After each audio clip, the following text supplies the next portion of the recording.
Pardon me, are you Adam Graham? The very same. And this is my old-time radio snack wagon.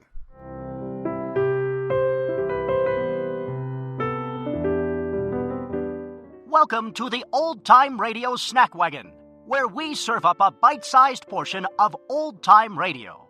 And now, here's your Snack Wagon host, Adam Graham. Welcome to the Old Time Radio Snack Wagon. Today's snack is another one served up at the request of a listener. Richard requested that we play an episode of the series This is Civil Defense. He writes, "You can tell that these short episodes were sponsored by the government.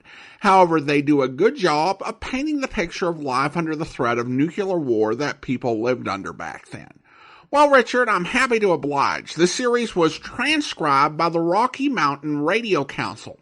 Listeners to the Great Detectives of Old Time Radio podcast will remember them as the producers of the children's medical mystery program, Dr. Tim Detective, which we played about a year ago. This series came several years after Dr. Tim Detective. We're bringing you the 8th episode of the series. The title is The Sky is Falling, and the original air date is listed as November 22nd, 1955.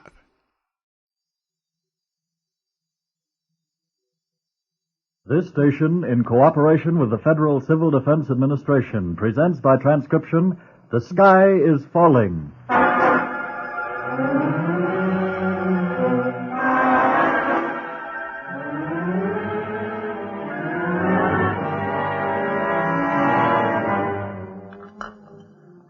Didn't come back this morning, did he?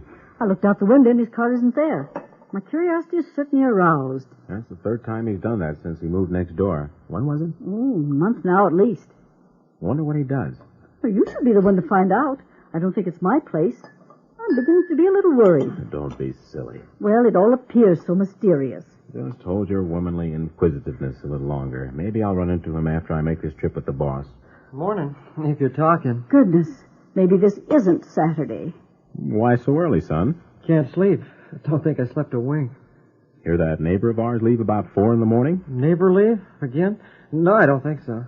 You slept? What's been bothering you lately, honey? Your father... Mom, please. I've asked you not to call me honey. Oh, sorry. I forgot. Anyway, you've been so moody lately. I got problems. Girl problems? Nah, scientists hasn't got time for girls. Of course not, especially not in the last year of high school. What kind of problems, honey? I mean, Don. Here's your cereal. I don't want any cereal, Mom. Don't suppose you'd understand, but I got a real problem deciding what to write on for this term paper. Term paper on what? I just told you. That's my problem. I've been kicking around a couple of ideas. Maybe something on souping up hot rods, or maybe something about ballistics, or something scientific. Well, now, that ballistics is a mighty interesting subject, and I could help you with that one. You remember how your old pop had never touched a rifle before he was called into service? And all the other fellas sitting in the barracks this night before he were to go out on the range and making cracks about how I shouldn't hold the gun on the wrong end and blow my brains out. So the next morning, I goes out on there, and the first shot is a bullseye. And from then on, I'm an shot expert, or whatever it was. Yes, for the 20th time we've heard it. Say, is that clock right? It is. I've got to meet the boss in 15 minutes at the office. Excuse me, I've got to run. The bags all ready? At the door waiting. Goodbye, dear. Drop me a card. Yeah. Bye. So long, Don. You write that up now. Sure, Pop. See you. Bye, everybody. Honestly, that man. Rush, rush, rush. Don, you've hardly eaten anything. Not hungry, Mom. Know what I think I'll do? Write about hot rods? No. I think I'll take a ride on my bike out to the bluffs. Just by myself. Maybe I can think of something to write out there. All right, son. It'll do you good. Promise you won't go in any of those caves, though. They're too risky. Those roofs could cave in any time. I promise. I'll expect you back for lunch about 12:30.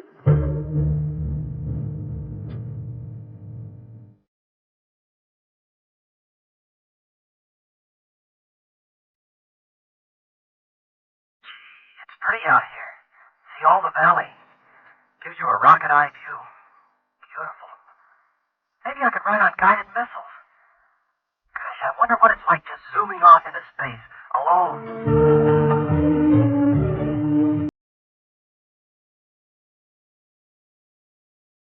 More peaceful on this side of the bluff. Just the birds.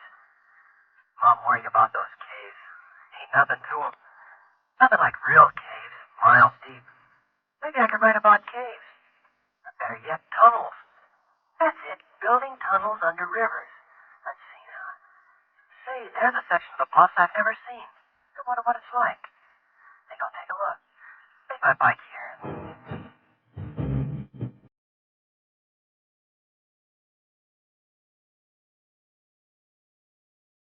Gosh, I think I'm lost.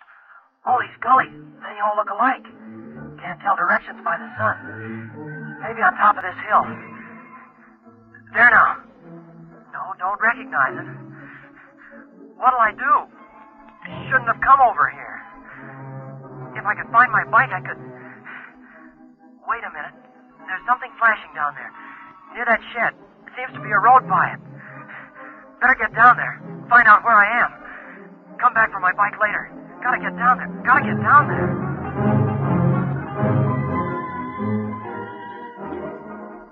Now, Mrs. Taylor, just calm yourself. It was nice of you to come over. Now, that's what neighbors are for, to help neighbors. What time is it? 2:00. Now, we'll hear soon. The police said they'd search the bluffs.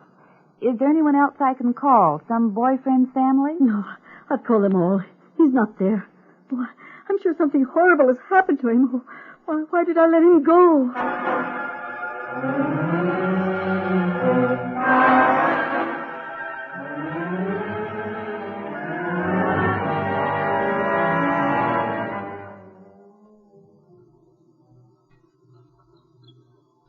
Hello? Anybody there? Sure, come on in. Oh, man, that's lucky. Who is it? What can I do for you? I'm Don Taylor. I got lost in the bluffs and I... Come on in, son. I'll be through in a minute. Say, don't I know you from somewhere? I think I recognize you too, sir. Don't you live on Walnut Street? That's right. Sure, neighbors. I've seen you around next door. Me too, sir. Lost, eh? Yes, sir. I haven't been on this side of the bluffs much. Saw sort of an amphitheater I'd never explored before, and I got myself lost. You're lucky I was out here monitoring today, or the place would have been closed on Saturday. Sir, what is this place? This shed? Highway Department maintenance shop. They repair some of the equipment here. But all those instruments. Oh, these? Geiger counters and things? They're mine. We also use this as a monitoring station. You see, I'm a public health service fallout monitor. My mother and father's... I mean, you are, sir? Yeah. You know what fallout is, don't you, my boy? You mean from atomic bombs and stuff? From all kinds of nuclear explosions. Oh, sure. That's the radioactive particles of dirt, rock, and stuff like that that's swept up into a cloud after the explosion and then falls out later. Very good. Lots of adults couldn't give a definition like that. Well, my job is to measure the intensity of the radiation in the fallout in our area after a test explosion in Nevada. And that's why you leave sometimes in the middle of the night. What's that? Just a second while I make a note of this. What'd you say, son? Nothing, Mr. Jeremy. Ed. Just call me Ed. Well, I suppose you want to get home. I'd rather watch you. I'd like to be a monitor, I think. How long have you had the job? Oh, since before the test started. Before I moved over to your side of town, anyways. Well, Mr. Ed, how many people do they have for monitoring? Oh, if I knew, I've forgotten. Lots of us. You see, between the Civil Defense Administration, the Public Health Service, and the Atomic Energy Commission, they've got volunteers and full-time employees all over the country checking fallout radiation with Geiger counters and similar instruments. So we won't be caught unawares. What do you mean, unawares? Well, you know we're exposed to radiation all the time. Sure, I learned about that in science class. Cosmic rays from outer space and carbon and potassium in the body bombard us with radiation all the time. That's right. Only in such small amounts that we never notice it. Now, large amounts of radiation can be harmful, cause bad burns, nausea, make you real sick, maybe kill you. So the amount of 3.9 Roentgens has been established as the maximum cumulative exposure allowed for safety. In an area receiving radiation close to that, the people would have to be warned to evacuate, you see? What's a Roentgen, Mr. Ed? Ed? Ed, just call me Ed. Well, a Roentgen is a measurement of radiation.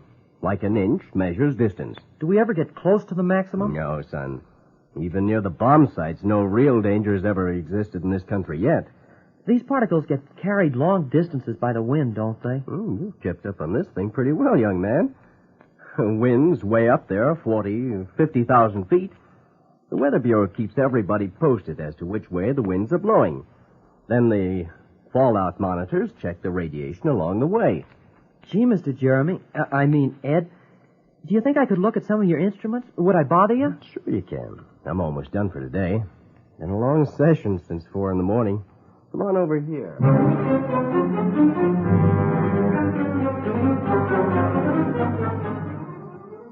The police have found his bicycle, Mrs. Taylor. Oh, no. Now, don't jump to any conclusions. He's old enough to take care of himself. My boy, my poor boy. I'll get it. Taylor residence? Yes. This is your neighbor, Mr. Taylor. Just a minute. She's right here. Mrs. Taylor, it's your husband. He's calling from Crownville where I left the message. Can you talk to him? Oh, yes, I'll talk. Henry, they've just found his bicycle. Oh, what? Don's. Yes, he's missing. Oh, Henry, Don's disappeared. Yes, of course. He left this morning to ride out to the bluffs. I told him to be back at 12:30. He isn't here yet. The police are searching. I'm sure something as dreadful has happened. Maybe the roof of one of those caves fell in on him. Oh, Henry. Oh, thank heavens. Henry, can you come home? Oh, thanks. Thank heavens. Hurry, Henry, hurry. Goodbye. He's coming home on the next bus.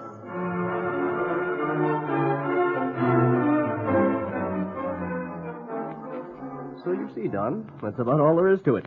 Well, how come most people at home haven't made any preparation to protect themselves? Don, you've just bent the needle around the pin. If folks would only realize they'd better think now about protection. Some future day might be too late. The two possibilities for protection from radiation are simple. One is evacuation. The other is shelters. You mean clearing out of the place? Right, but in an orderly manner. Communities and even farm areas need to plan ahead just how the citizens will evacuate, because downwind from any enemy blast, the people may have to get out of the areas hit by the fallout in a hurry. And several avenues of escape need to be studied because they might have to get out of town to the east instead of west. I can see that all right. We've never even discussed it in our family. Should we build a shelter? Well, a simple shelter will give you good protection. Just a frame house protects a little from fallout. A basement, even more. A shelter that's under about 3 feet of dirt will give you virtually complete protection from lethal radiation. It should be stocked with medical supplies, a portable battery radio to pick up the Conrad instructions, and food. Food? Gee, that reminds me. I'm hungry. What time is it? Almost 4 o'clock, and I'm getting... 4? Oh, gosh. My mom, I told her. Trouble, son? Hey, in there. Who's that? You calling me? Yeah. Hi, Mr. Jeremy. Say, we're looking A for... young man, about 17, 18. Right. Oh, it got him, did you? Hey, you Don Taylor? Yes, officer. Did you know they've got the city police and us highway patrolmen searching all over the bluffs for you? No, sir. I'm afraid it's partly my fault, officer. He wandered in here, said he was lost, and I've been telling him about my job. Your mother says you've been missing since noon, Sonny. She's almost hysterical. I'm leaving right now, officer. I'll take him home with me. Okay, Mr. Jeremy. I'll radio headquarters. You know, I passed here 3 or 4 times this afternoon. Wish I'd dropped in sooner. You'd better get home in a jiffy, son.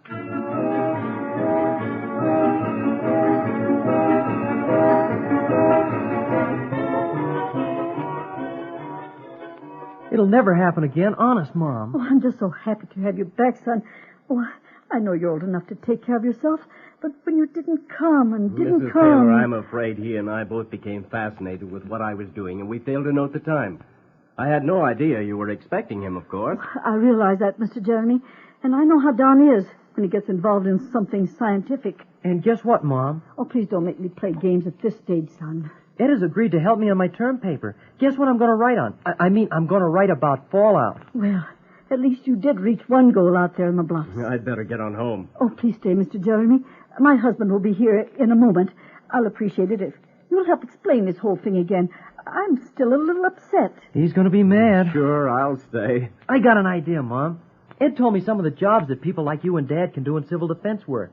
There are lots of things. Wardens, airplane spotters, auxiliary police and firemen, working with medical units.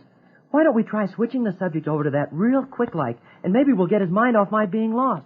Maybe we can get him interested in civil... Oh, Don. My Don. A typical boy. I wish I had the carefree attitude of a 17-year-old. Maybe you're right. Maybe you're right.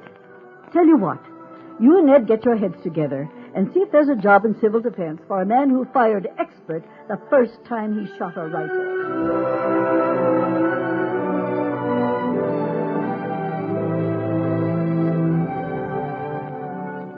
The Sky is Falling was written by Bob Hahn and produced and transcribed by the Rocky Mountain Radio Council for the Federal Civil Defense Administration under the production supervision of Nat S. Linden.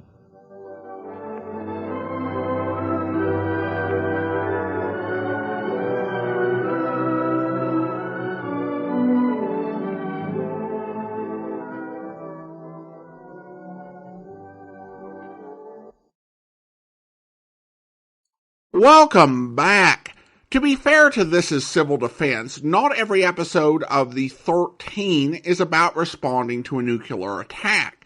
The series takes a pretty broad view of civil defense to include other sorts of potential disasters, including threats of flood and tornado, which were and are certainly big worries in the state of Colorado.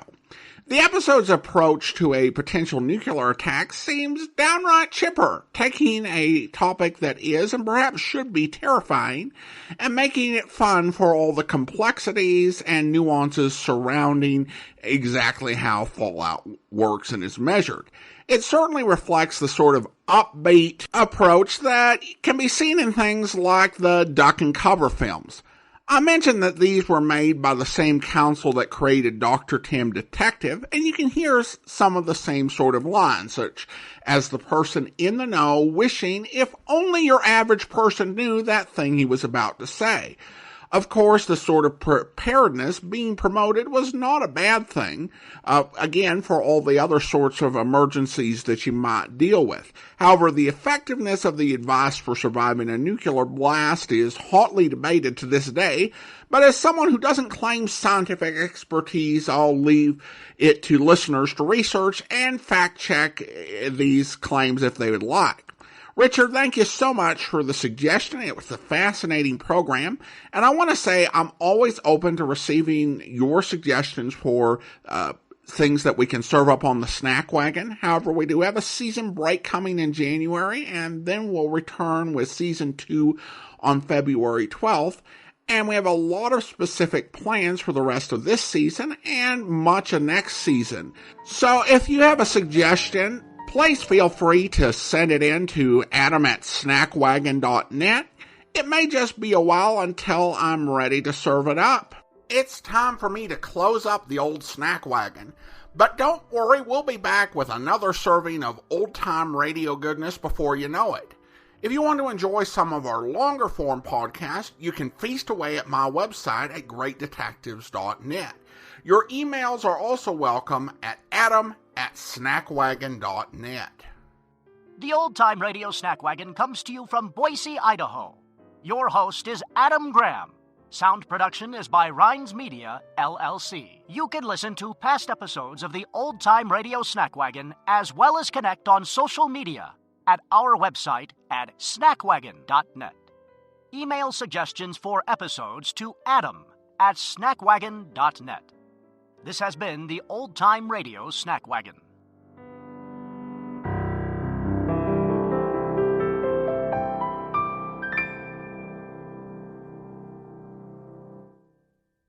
Until next time, goodbye.